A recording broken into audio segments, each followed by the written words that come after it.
मान्य सदस्यहरू, मान्य सदस्य,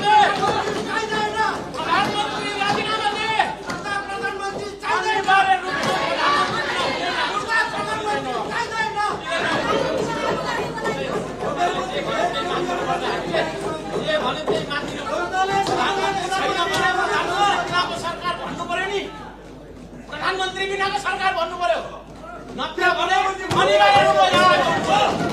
छलफल प्रारम्भ गरियोस् भने अब म सम्माननीय प्रधानमन्त्री बालेन्द्र शाहको तर्फबाट माननीय अर्थमन्त्री डाक्टर स्वर्णिम वाग्लेलाई सम्माननीय राष्ट्रपति महोदयले 2083 वैशाख 28 गते सोमबार सङ्घीय संसदको दुवै सदनको संयुक्त बैठकमा गर्नुभएको सम्बोधनमा उल्लिखित आर्थिक वर्ष 2083-84 को नेपाल सरकारको वार्षिक नीति तथा कार्यक्रममाथिको छलफल प्रारम्भ गरियोस् भने प्रस्ताव प्रस्तुत गर्न अनुमति दिन्छु।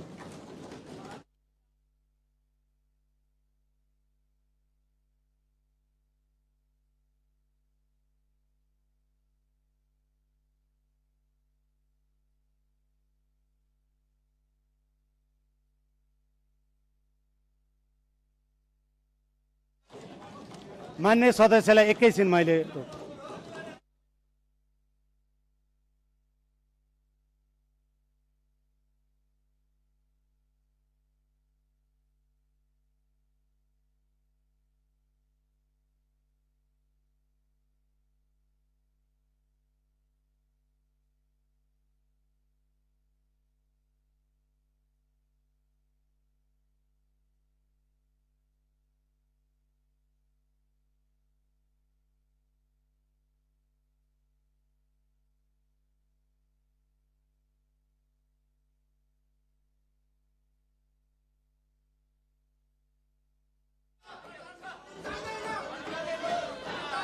मान्य सदस्यहरू, मान्य सदस्यहरू, मान्य सदस्यहरू,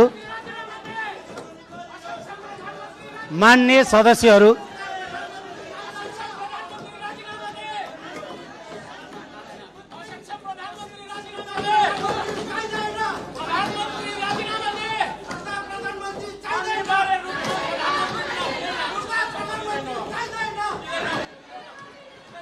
मान्य सदस्यहरू, मान्य सदस्यहरू, म केही भन्न खोज्दैछु।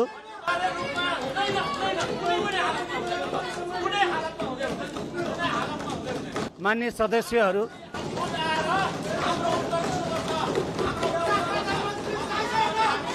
मान्य सदस्यहरूलाई मैले केही भन्न खोज्दैछु। मेरो कुरा सुनिदिनुहोस्। मान्य सदस्यहरू, मान्य सदस्यहरू, मान्य सदस्यहरू,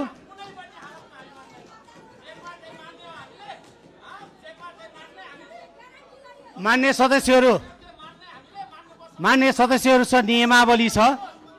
मान्य सदस्यहरूले बनाएको नियमावली, म मान्य सदस्यहरूले बनाएको नियमावली पढेर सुनाउन चाहन्छु। मान्य सदस्यहरूले बनाएको नियमावली म पढेर सुनाउन चाहन्छु। मान्य सदस्यहरूले बनाएको नियमावली,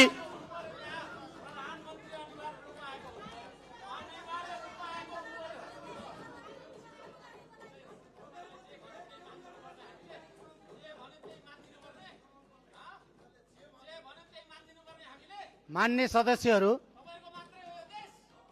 मान्य सदस्यहरू, आफ्नो भाषालाई मर्यादित गर्नुहोस्। यो नेपाली जनताले तपाईहरूलाई निर्वाचित गरेर पठाएको सम्मानित सदन हो। सभामुखले आफ्ना कुरा राख्न खोज्दै गर्दा शान्त भएर सुनिदिनुहोस्। माननीय सदस्यहरू, माननीय सदस्यहरू, माननीय सदस्यहरू,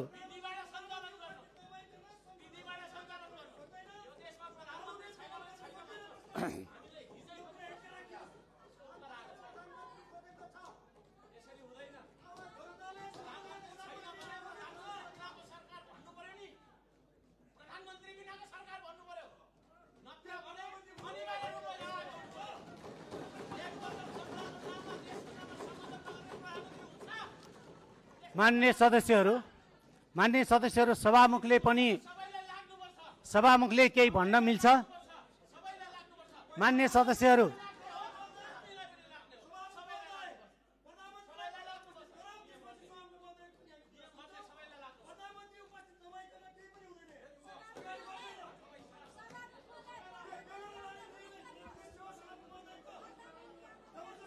मान्य सदस्यहरू एकछिन शान्त रहिदिनुहोस्, केही कुरा सुनिदिनुहोस्, त्यसपछि म तपाईहरुलाई आफ्नो कुरा राख्ने मौका पनि दिन्छु।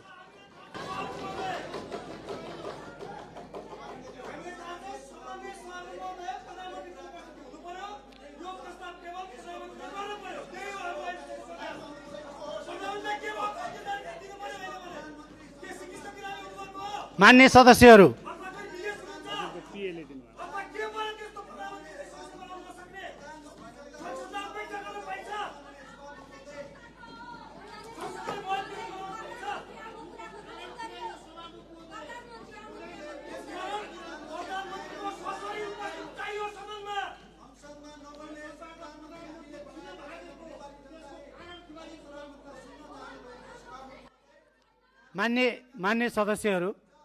मान्य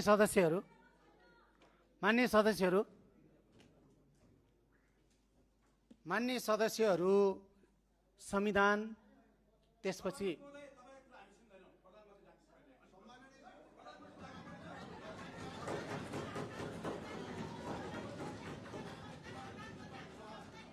मान्य सदस्यहरू ठीक छ, मेरो कुरा नसुन्नुहोस्। मान्य सदस्यहरूले मेरो कुरा नसुन्नु होला। मान्य सदस्यहरूले हस्ताक्षर गरेको नियमावलीको एउटा अंश पढेर सुनाउँछु, त्यो सुनिदिनु होला।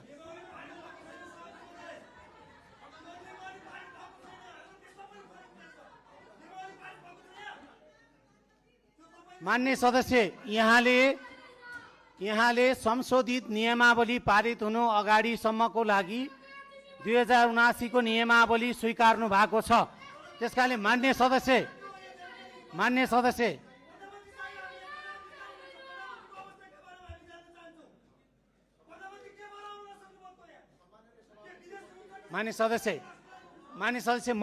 मलाई केही मिनेट दिनुहोस्, तपाईहरुलाई बोल्ने समय म दिन्छु।